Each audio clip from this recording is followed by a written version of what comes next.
मैं पहले ही बता दूं, ये कोई ट्रेलर ब्रेकडाउन वीडियो नहीं होने वाली है, ठीक है। हम इस चैनल पे ट्रेलर ब्रेकडाउन वगैरह नहीं करते हैं। वैसे भी बड़ी चैनलों का काम है, तुम्हें समस्या है, जाओ बड़ी चैनल की ब्रेकडाउन वगैरह जाके देखो। वैसे ही मुझे पता है तुम मार्वल टोडे हो तो पहले ही देख के बैठे होगे। तो चलो यार, टाइटल तो पढ़ ही लिया होगा और अब बिना किसी देरी को वीडियो शुरू कर लेते हैं। मैं हूं सस्ता नर्ड। तो पहले मेन पॉइंट से शुरुआत करते हैं, यानी कि स्पाइडरमैन नो वे होम के विलन्स के बारे में। तो सिनिस्टर 6 नाम यहाँ पर भी चलेगा। और रही बात मेंबर्स की, तो भाई हाँ, doctor Octavius, green goblin, electro 100% confirm हो चुके हैं। और जो बाकी के 3 बचे हुए हैं, थोड़ी सी कंफ्यूजन है उनको लेके, पर मुझे ऐसा लगता है कि मिस्टीरियो, सैंडमैन और लिजर्ड हो सकते हैं, जिसमें वैनम लिजर्ड को रिप्लेस कर सकता है। पर भाई हाँ, सच बात बोलूं तो संभावना कम ही है, क्योंकि जो वैनम है वो अपनी मूवी वाले यूनिवर्स या फिर कहूँ सोनी के स्पाइडर वर्स में कोई इतना बहुत बड़ा भी भौकाल नहीं बना है कि वो दूसरी फिल्मों में जाके भौकाल ला सके। प्लस जो लिजर्ड है वो ठहरा अमेजिंग स्पाइडरमैन 1 का विलन, और ये फिल्म सारे पुराने स्पाइडरमैन और स्पाइडरमैन के विलन्स को लाके इस फिल्म में तो पटक रही है। तो बस भाई, तो इस बात पे कंफर्मेशन करी जा सकती है कि इस फिल्म में जो मेन विलन्स रहेंगे वो होंगे Octavius, green goblin, electro, Sandman, lizard और मिस्टीरियो। अब बात करते हैं सेटअप की, और ज्यादा सटीकता से बोलूं तो विलन्स के सेटअप की, जिनकी वजह से स्टोरी भी सेटअप होगी। तो मार्वल इन विलन्स के झुरमुट की भी एक ऐसी कन्विंसिंग स्टोरी दिखाएगा कि हम लोग सेटिस्फाइड होंगे कि हाँ भाई, मल्टीवर्सल लेवल पे इन लोगों का इस तरीके से पॉसिबल है एक दूसरे के साथ कम्युनिकेट करना। तो मार्वल इसको कैसे दिखाएगा? तो डॉक्टर स्ट्रेंज के टोटके के बाद हर एक स्पाइडरमैन की रिस्पेक्टेड टाइमलाइंस में पोर्टल्स खुल जाएंगे कुछ देर के लिए, या मुझे नहीं लगता कि कुछ देर के लिए खुलेंगे, मुझे ऐसा लगता है कि परमानेंटली खुल जाएंगे। जिसके बाद ये सारे के सारे विलन्स एक राउंड अपने अपने रिस्पेक्टेड स्पाइडरमैन से पिटने के बाद एकजुट जाके अपने फायदे के लिए उन पोर्टल्स के अंदर घुस जाएंगे, जिसके बाद जाके सब आपस में मिल जाएंगे, क्योंकि इन्हें इस बात का एहसास हो जाएगा कि स्पाइडरमैन अकेले नहीं जीत सकते हैं। जिसके बाद ऑक्टेवियस इनको एक साथ करेगा और फिर ये पता लगाएगा कि ये कर्मकांड आखिर शुरू क्या हुआ है, ये पोर्टल वाला कर्मकांड आखिर किसने शुरू किया है। जिसके बाद वो मिस्टीरियो से मिलेगा और मिस्टीरियो ये बताएगा कि ये कर्मकांड जरूर उसके टाइमलाइन वाले स्पाइडरमैन ने किया होगा, फिर उसकी रियलिटी वाले स्पाइडरमैन ने, यानी कि टॉम हॉलैंड वाले स्पाइडरमैन ने, क्योंकि जो उसका वाला स्पाइडरमैन है उसके संबंध एवेंजर्स से हैं और एवेंजर्स ऐसा कर सकते हैं। जिसके बाद ये सारे विलन्स मिलकर टॉम हॉलैंड के स्पाइडरमैन के पीछे पड़ जाएंगे ताकि वो मैनुअली हर एक पोर्टल को बंद ना कर सके डॉक्टर स्ट्रेंज के साथ।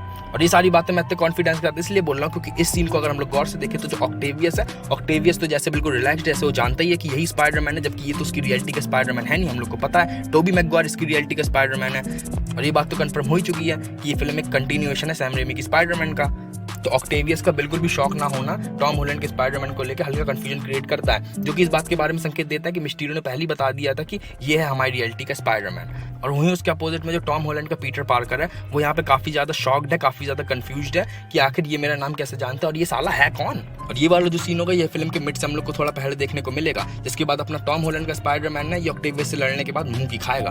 और रही बात ऑक्टेवियस की, तो ऑक्टेवियस के साथ में एक आध और लॉन्डे लपाड़े होंगे, प्रोबेबली ग्रीन गॉब्लिन, क्योंकि इस जगह पे आयरन स्पाइडर सूट में है जो कि काफी ज्यादा पावरफुल है। ऑक्टेवियस उसको अकेले हरा दे, इस बात का कोई मुझे लॉजिक बनता हुआ नहीं दिखता है। और अगर ऑक्टेवियस अकेले आएगा तो इस बात की मोटिवेशन भी नहीं आएगी कि ये सारे स्पाइडरमैन एक दूसरे के साथ मिलकर काम करें। और टॉम हॉलैंड की इस पूरी पिटाई के बाद होगा द मोस्ट अवेटेड रीयूनियन, जो हम लोग इतने साल से देखना चाह रहे थे, यानी कि सारे स्पाइडरमैन का सेटअप। तो चलो इस बारे में बात करते हैं। अब अगर सेटअप की बात करें तो ये बात याद रखने वाली है कि जो एंड्रू गारफील्ड का स्पाइडरमैन और जो टोबी मैगवायर का स्पाइडरमैन है, इनके पर्टिकुलर रियलिटी के अंदर एवेंजर्स एग्जिस्ट नहीं करते हैं। तो जो पोर्टल खुलने वाला कांड, सिनिस्टर 6 का आना, सारे विलन्स का एकजुट हो जाना, इन सब चीजों से टोबी मैगवायर का स्पाइडरमैन और एंड्रू गारफील्ड का स्पाइडरमैन खुद ही डील करेंगे, क्योंकि इनके यहाँ पर तो एवेंजर्स है नहीं इस चीज को डील करने के लिए, जैसा कि टॉम हॉलैंड की रियलिटी में है। तो फिर इनका भी साथ देना बनता है। तो एंड्रू गारफील्ड और टोबी मैगवायर के स्पाइडरमैन जब ये लोग पोर्टल्स वगैरह की जांच कर रहे होंगे, वहीं पे जाके ये लोग टॉम हॉलैंड के स्पाइडरमैन से मिलेंगे।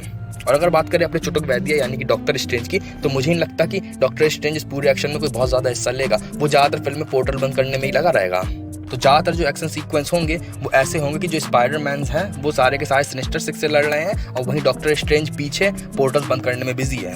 खैर ये तो बात रही फिल्म की स्टोरी के बेस की। अब बात कर लेते हैं कि फिल्म में चीजें किस तरीके से टेक प्लेस करेंगी या किस ऑर्डर में होंगी। तो जो टॉम का पीटर है उसके आइडेंटिटी क्राइसिस से इस फिल्म की शुरुआत होगी, जिसके बाद फिल्म के मिड पार्ट तक पहुंचते पहुंचते या फिर मिड पार्ट तक आते आते टॉम हॉलैंड का जो स्पाइडरमैन है वो जाके डॉक्टर स्ट्रेंज से मदद मांगेगा। फिर ये मल्टीवर्स वाला टोना टोटका होगा। तो फिल्म का जो फर्स्ट हाफ का हाफ हिस्सा बचा हुआ होगा, उस हाफ हिस्से के बाद जो टोना टोटका हुआ है मल्टीवर्स का, उसके बाद जो सारे रियलिटीज के विलन्स हैं वो धीरे धीरे करके या फिर एक एक करके अपने टॉम हॉलैंड के स्पाइडरमैन से कोने कतरे में लड़ाई करेंगे।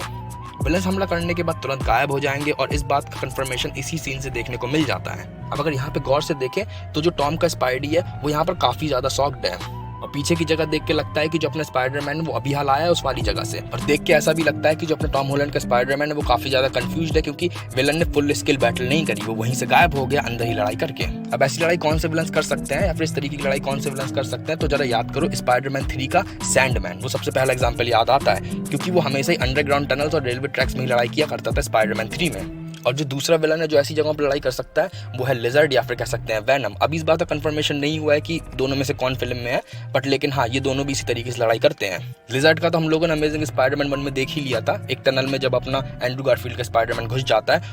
और रही बात वेनम की, तो वेनम भी इसी तरीके से लड़ाइयाँ करता है। वेनम भी एकदम से नहीं आ जाता है कि एकदम से आके फुल फ्लैश बैटल कर ले, वेनम भी इस तरीके से छोटी छोटी बैटल्स करता है अपनी शॉक वैल्यू बढ़ाने के लिए, या फिर सामने वाले व्यक्ति को अचंभित करने के लिए। और रही बात ऑक्टेवियस और गॉब्लिन की, तो भाई हाँ मैं ये बात मानता हूँ, ये लोग अपनी पुरानी फिल्मों में भी इस तरीके के क्विक अटैक्स कर चुके हैं, पर इस वाली फिल्म में ये लोग ऐसा नहीं करने वाले, क्योंकि इन दोनों की शॉक वैल्यू बहुत ज्यादा है और मार्वल हम लोगों को इनकी एक ग्रांड एंट्री दिखाएगा, और ऑक्टेवियस की तो हम लोग ग्रांड एंट्री देख ही चुके हैं। और अब बात करते हैं कि एंड्रू और टोबी की स्पाइडरमैन की एंट्रीज कब होंगी। तो इस बात का तो मैं कंफर्मेशन दे सकता हूँ कि इंटरवल से थोड़ी देर पहले ही एंड्रू गारफील्ड की स्पाइडरमैन की एंट्री हो जाएगी। और रही बात टोबी की स्पाइडरमैन की, तो भाई फिल्म के अगले हाफ से पहले तो टोबी मैगवायर का स्पाइडरमैन अपीयर नहीं होने वाला, क्योंकि उसकी शॉक वैल्यू बहुत ज्यादा है। और अब बात करते हैं इस फिल्म से रिलेटेड कुछ जनरल संभावना है, कुछ जनरल पॉसिबिलिटीज के बारे में। तो इसमें आता है पहला पॉइंट कि ये मूवी जो होगी ये 2 आवर्स प्लस मूवी होगी, 3 घंटे की तो नहीं होगी, पर 3 घंटे 30 मिनट तक की तो जा ही सकती है, क्योंकि मार्वल जहाँ पे फैंस को खुश करने की बात आती है वहाँ पर हमेशा थोड़ा ज्यादा ही करता है। और रही बात इस फिल्म की, तो ये फिल्म तो एक अल्टीमेट फैन सर्विस है ही, और कुछ फ्यूचर कैरेक्टर्स का सेटअप भी देखने को मिल सकता है, जैसे कि ये बंदा जो फाइल्स पटक रहा है ये मैथ्यू मर्डॉक हो सकता है, यानी कि AKA डेयरडेविल।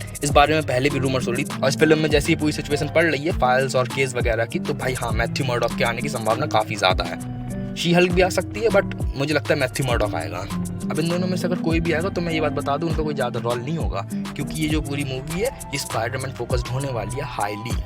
अब आते हैं अगले पॉइंट पे। अगर डॉक्टर ऑक्टेवियस को गौर से देखो तो उस पर एंटी एजिंग टेक्नोलॉजी का इस्तेमाल किया गया है, तो इस बात की भी संभावना है कि जो अपना टोबी मैगवायर है वो भी एंटी एजिंग टेक्नोलॉजी के थ्रू जवान किया जाएगा।